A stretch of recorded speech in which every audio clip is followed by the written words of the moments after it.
These are the walls.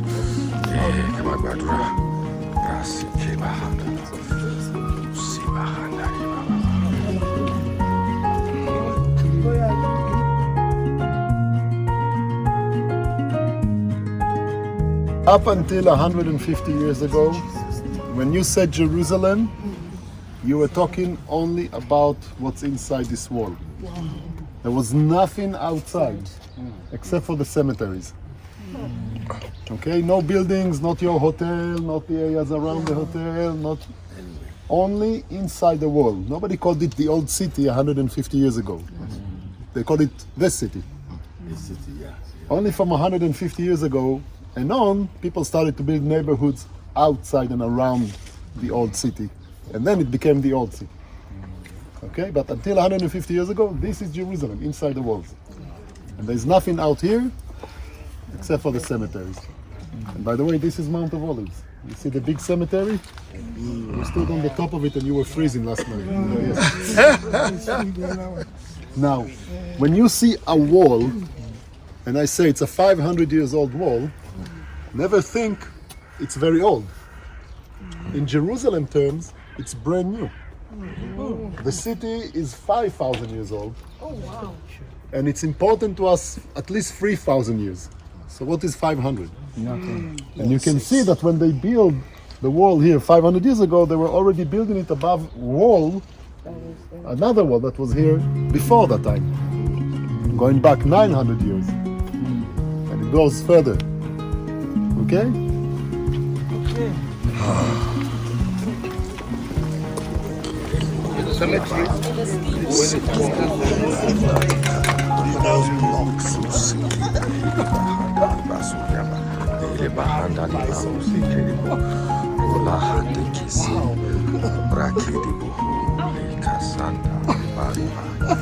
Yes. Walls shall be rebuilt. The city shall be restored back to God. In the name of Jesus. The city and its glory. I'm telling some of you, and they just continue to prophesy. To prophesy, especially for this nation. Jerusalem shall be back in the hands of the Jews.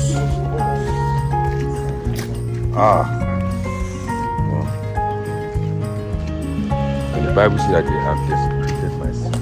This is what I'm saying. And the only reason why God mosque. Mosque. Mosque.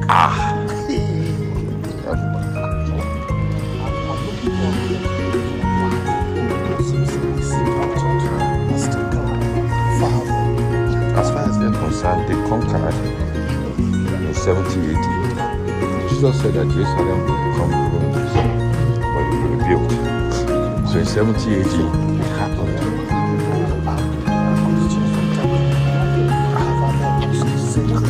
Yes.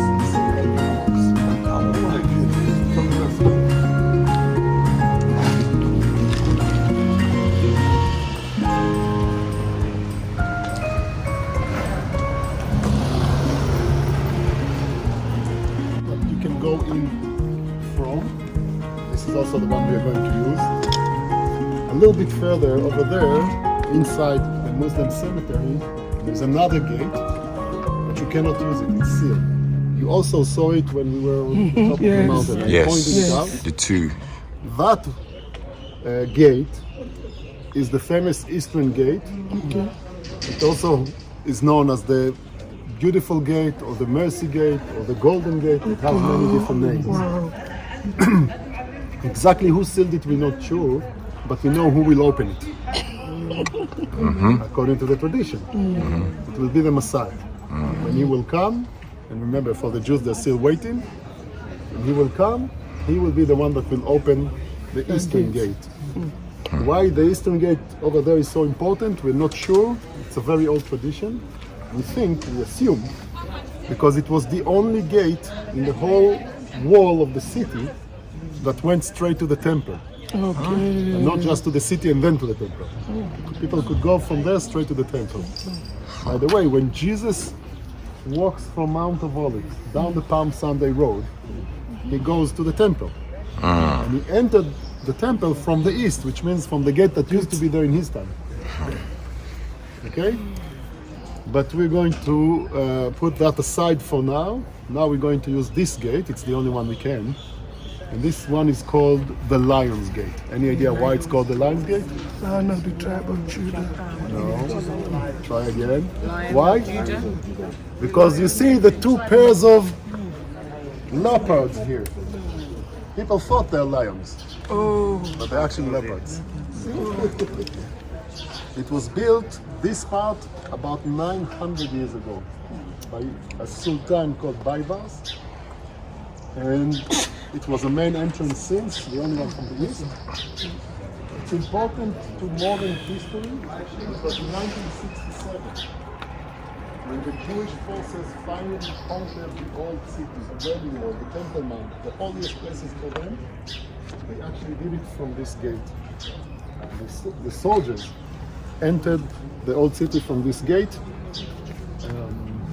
There's even a video about it. A tank, an Israeli tank, tried to move in, but it got stuck. So you see the infantry crawl under or jump above as they moved in. And again, since '67, this whole place is under the control of Israel, and we are just going to use it to go in.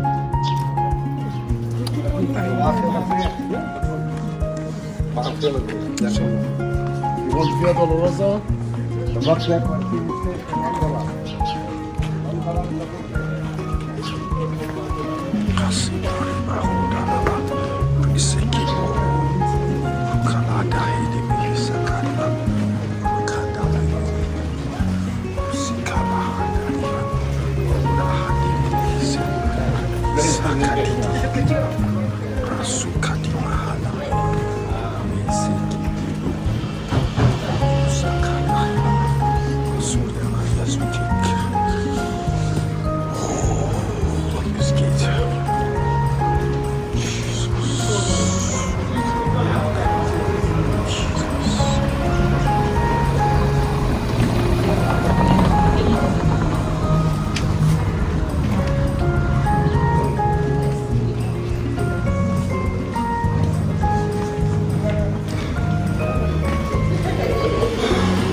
we have everybody. Now we moved inside, now we're inside the walls. People are still living around. I mentioned it before, I will mention it again. We have 4 quarters, not equal, to the old city. Muslim, where we are now, Christian, Jewish, and Armenian. The Armenians are Christians, but they have their own area, separate. And we're going to follow today, the Muslim and Christian quarters. But when we walk in the old city of Jerusalem, never think that you're standing on the bedrock. You're standing always above ruins. I showed it to you in the wall. And when you dig under our feet, there are ruins. And it's all over.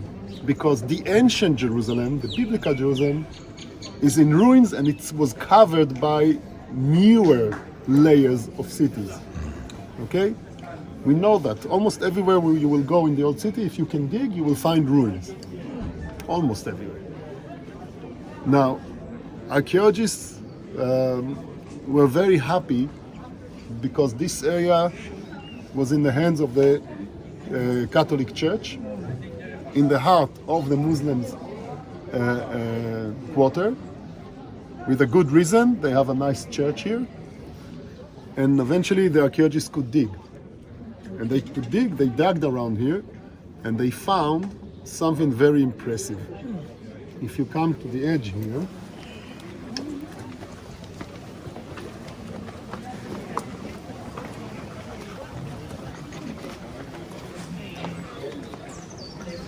see rooms under our feet. Okay? Just let me get out so you can come in. These rooms, as is, are not too impressive.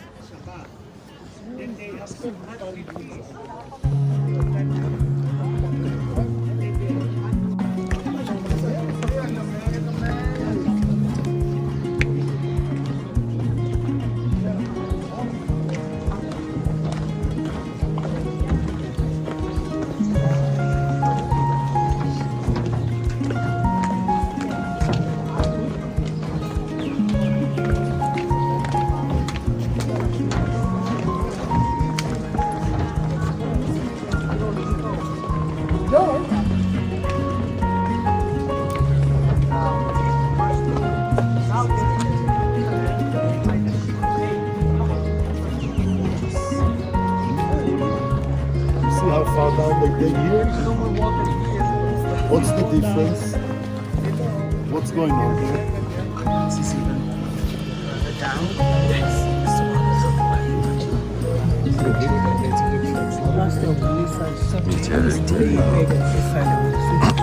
In order for everybody to hear you, I suggest you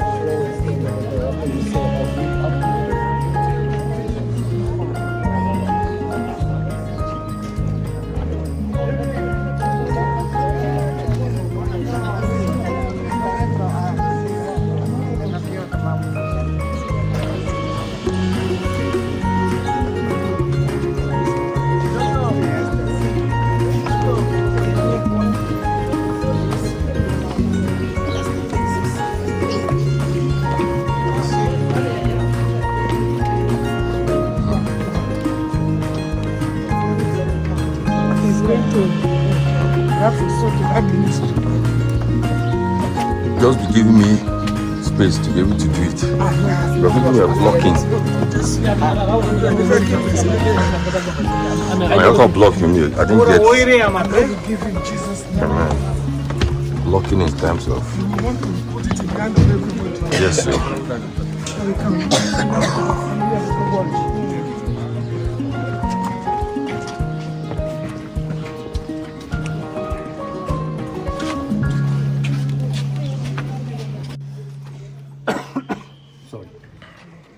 So as I said, archaeologists dug over there and they found the ruins. They found the ruins here. But when they were digging here, they were digging and digging and digging and nothing comes out. And they dig all the way down there. And they realized that there was a structure here, but it was much deeper. Already in the ancient world, it was much deeper than everything around.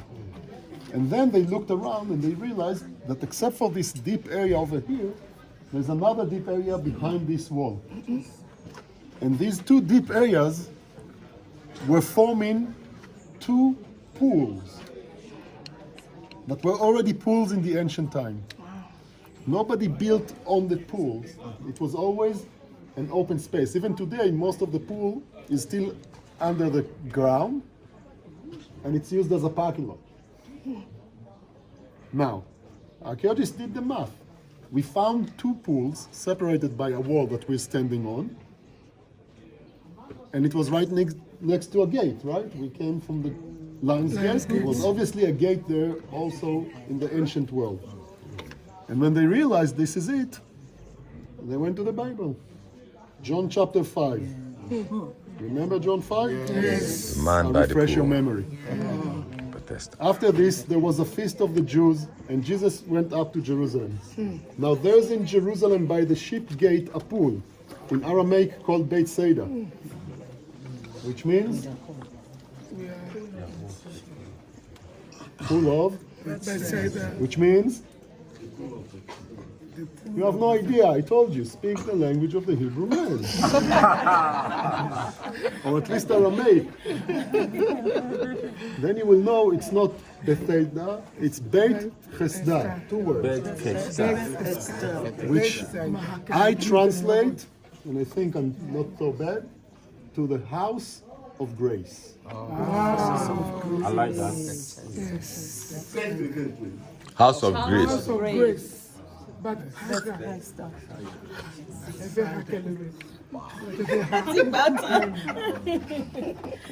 which has 5 roofed colonnades. In these lay a multitude of invalid, blind, lame, and paralyzed. One man was there who had been invalid for 38 years. When Jesus saw him laying there and knew that he had already been there for a long time, he said to him, "Do you want to be healed?" yes, Lord. The sick man answered him, "Sir, I have no one to put me into the pool when the water is stirred, and while I'm going, another steps down before me." Jesus said to him, "Get up, pick up your bed and walk." And at once the man was healed, and he picked up his bed and walked. Now that day was the Sabbath. So Jews said to this man who had been healed, "It is the Sabbath, it is not lawful for you to pick up your bed." But he answered them, "The man who healed me, that man said to me, pick up your bed and walk." Okay? You know what happens if I read the story for you and it's fresh in your mind? I'm going to ask you questions. Yes. Okay. First question is, the Jews around, they are angry. At whom? Jesus. Why? Because of the Sabbath. Sabbath day. What did he do on the Sabbath day? Healed. What did I say yesterday? Bringing They are bringing back life creating, in Sabbath is allowed. No. You can heal Remember, life on the Sabbath. is It's more more important than Sabbath. whom are the people angry at? Jesus. No. The man. Why? Because he carried his mat. Because he was carrying His heavy mat. weight. That's working. He was carrying his mat. Okay. Everyone think I like to do it. We thought he was angry at Only Jesus after for he healing. says to them, "The man who healed me," and they found out who is this man, now they're angry at Jesus. Because he told him to carry the mat, not because of the healing.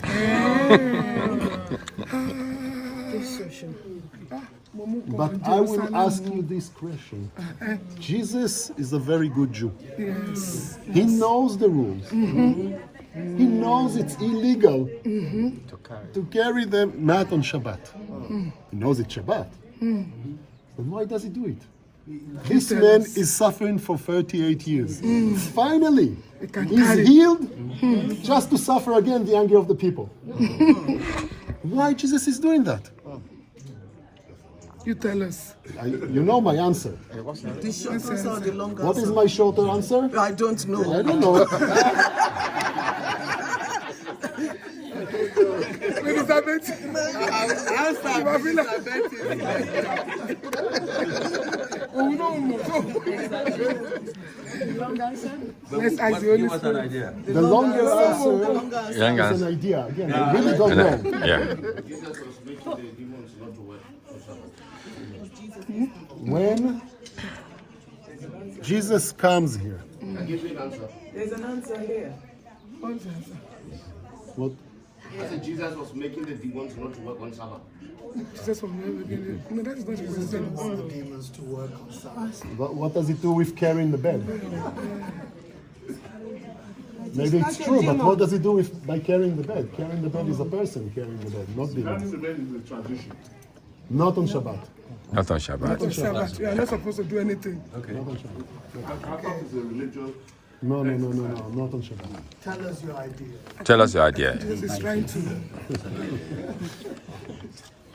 Here's the idea I have. Jesus is testing the Jews. He's doing a test.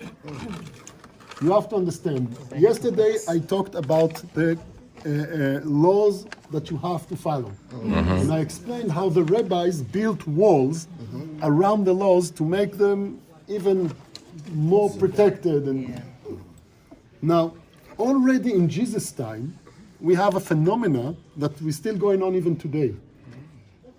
That the rabbis were so afraid that people will break God's law that they build more and more fences to defend, so much so that the law and keeping the law became the most important thing. In a way, they kind of forgot that the laws God gave us were just instructions of how we should live our life right in the eyes of God. And instead of thinking about how we should live a life according to God, they were so worried about the law, and they made another law, and another law, and another law. 631. 13. Same numbers, don't say. I broke 13 yesterday. When you look at it, it defeats the whole objective of the main laws, because in that law you're supposed to love, and if you love someone and they've been healed, what stops? Why are you contradicting? No, the healing was not the problem. Not the healing, I Just know. the carrying the man. I know, but that's part of it, because he's been healed. They should actually have him. Right? I'm getting there. You're Okay. not wrong. Okay. You're not wrong. Yeah, But let me read it in the way that will Okay. be Let's finish the idea. Okay. Okay. when Jesus comes, is there a couple of levels. Yeah. First of all, he wants to show the people that the laws are important, but not the most important. And he also wants to show them that the power of God is now around. And they should see it and use it. So, when he says to the men, carry your mat and walk, knowing it's against the law of Shabbat, he wants to see how what will be the reaction. Yes. What will people see? Now think about yourself. Let's say you are here on that Sabbath day 2,000 years ago, you're Jewish people, you are around the pools for different reasons, okay? Now, this man, he was crippled for 38 years. Yes. He is trying and trying and trying, and he fails, which means he spends most of his life here. I believe that everybody knew him. Nobody helps him, but everybody knows him. Now suddenly they see the man walk with a mat. What will they see? Will they see the miracle that he's walking? Or will they see that he's carrying the mat? What is more It's a important? miracle that is working. For you, That the should be miracle most is more important. Yes. What is more important for the people? The man. Carrying the because of mat. Sabbath, They are so, You don't they are so used to understand. the rules. You miss the point. Points, yeah. Wow. Who cares about the fact that he's carrying a Carrying mat the on mat. Shabbat? Look that he's walking. That's what you need to Happy see. for him. Yes, that's why I say you're right. Okay. You have to be happy, more than happy for him. much Not only that engulfed you in need the to be law. happy for him, And they fail I to have to tell you one more thing. The man that is walking with the mat, he's dry. Remember, the healing here was the first man to jump into the pool. That was the culture, right? The first man to jump when the water moved is healed. This man is not wet. He didn't jump to the pool. The water did not heal him. What healed you? I would run to this man and say, how come you walk? I want that. Show me the way. I want to walk. Yes.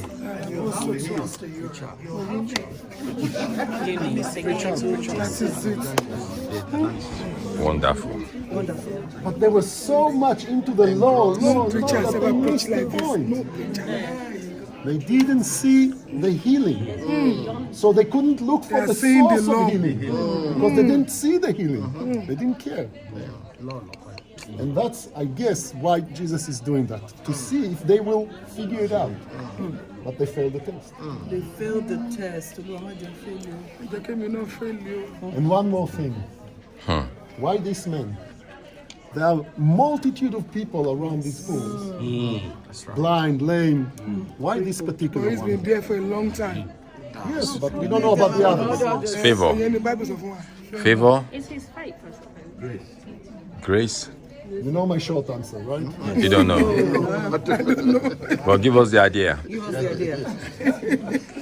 Imagine yourself, side of again, grace. imagine yourself, God forbid, you are in a health situation that is problematic, that affects your life, and there is a cure, but the cure costs $1 billion. Okay? You will never make it to $1 billion. What do? You try for a while, but after a while when you realize that you cannot get the cure, Stand back. you will go back and start your life the best way you can according to your condition. That's right. You manage This man have a cure. The cure is to be first in the water. But there's no one to help him. Get the point. No one will help you. Go and have a life. No, he's trying and trying. 38 years. He's trying and trying and trying. Why? one day. Why is he trying is a big mystery. But here's an idea. I go back to the Old Testament, to the story of the conquest of Jerusalem by King David, 1,000 years before Jesus' time. It says that when David and his men came to conquer Jerusalem, the Jebusites mocked them. I like Jebu. They had strong walls. From his tribe.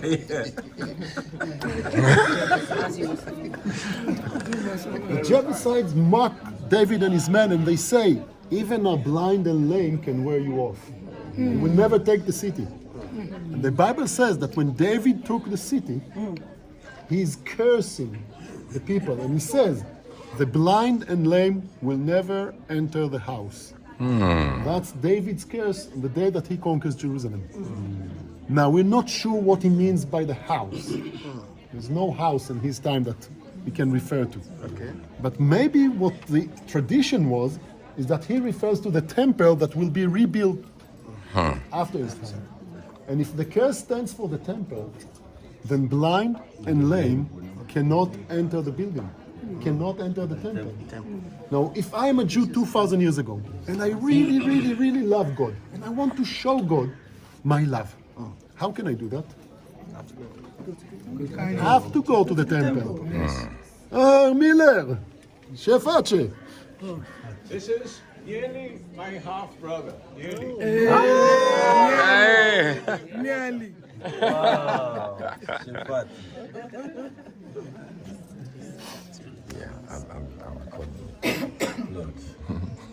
Where was I? So, we think maybe blind and lame were not allowed into the temple.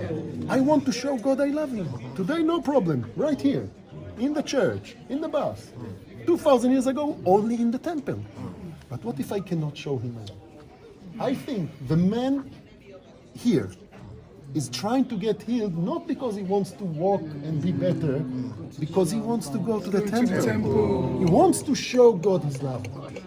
And he's not going to give it up. And since Jesus can see to the heart, that's what he sees in this man. He sees the passion, the love, and the Expression, the outward expression of love. so the faith that he will get healed so he can see. Now, if you keep reading, where is the next place you find this man? In the temple. Yes.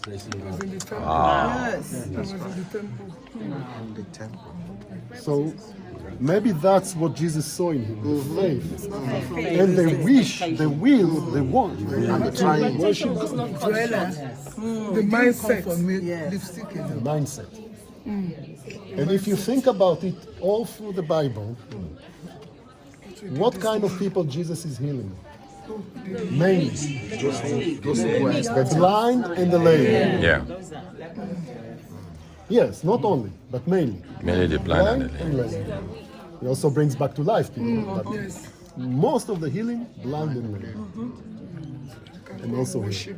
So this is what I wanted to share with you about where we are. This, and it's not a tradition. It's not a maybe like all the other churches. This is the pool. These are the pools of Bethesda. This is it. This is it. Now, just to say what we see, these pools were used for healing. Even later, the Romans built a shrine to the healing god Asclepius. When it was destroyed, the city was destroyed. This place was in ruins. When Christianity comes in the 4th and 5th century, they built a beautiful church that we're standing kind of like on the ruins of part of it, that was built above the pools. And to the east, and you can see on the column the cross. You see the cross on the base of the column? It's from the 5th century church that was here. But this church was also destroyed in the 7th century by the Persians. Later the Muslims came. When the Crusaders took over in the 12th century, they built these structures that you see, again, above the pool, but they also built the beautiful church right there because of a tradition. This is a fact. These are the pools of Bethesda. That church is a tradition. According to a tradition from the time of the Crusaders, under this church there is a cave. In that cave, that's where Hannah gave birth to her daughter, Anna, the mother of Mary, the mother of Jesus. This is St. Anne's Church, Santa Hannah, and the traditional location of the birth of Jesus' mother, Mary, the cave under. This church was never destroyed. It's almost 900 years old. It was never destroyed because the Muslim turned it into a madrasa, a school. Later on, it was used by Muslims to other things, eventually stables for horses. But in the 16th century, the White Fathers of the Catholic Church got to buy this whole land. They fixed and cleaned the church, and since now it is a church. Because it's a perfect structure from the Crusaders' time, the acoustic inside is amazing. So if you choose to go in, if you can, sing a song. Yes, sir. But do it slowly to hear the echo. Okay? How much time you need to walk around and take pictures? 15 minutes? Yeah, 15 minutes. Yeah. 15 minutes, I will wait at the entrance to the church. We want to pray here. Santa Hannah. Don't go. We want to pray.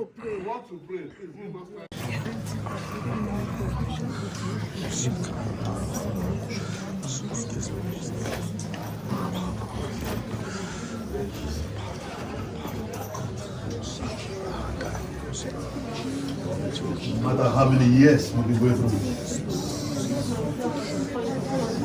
Okay. Just one encounter with the master in this place is enough.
Wow.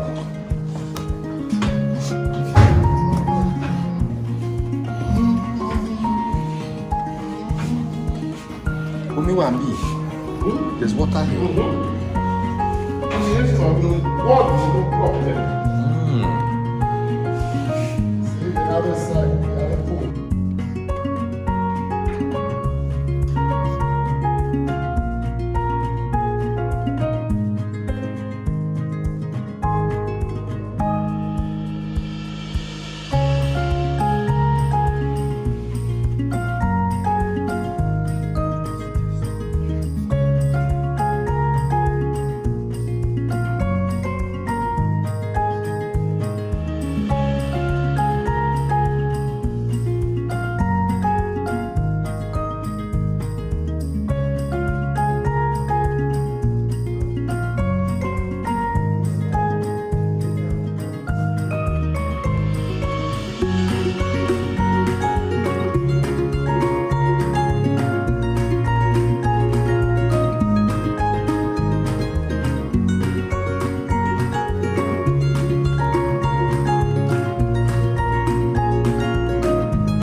this was one as well, or had Yeah, it was there.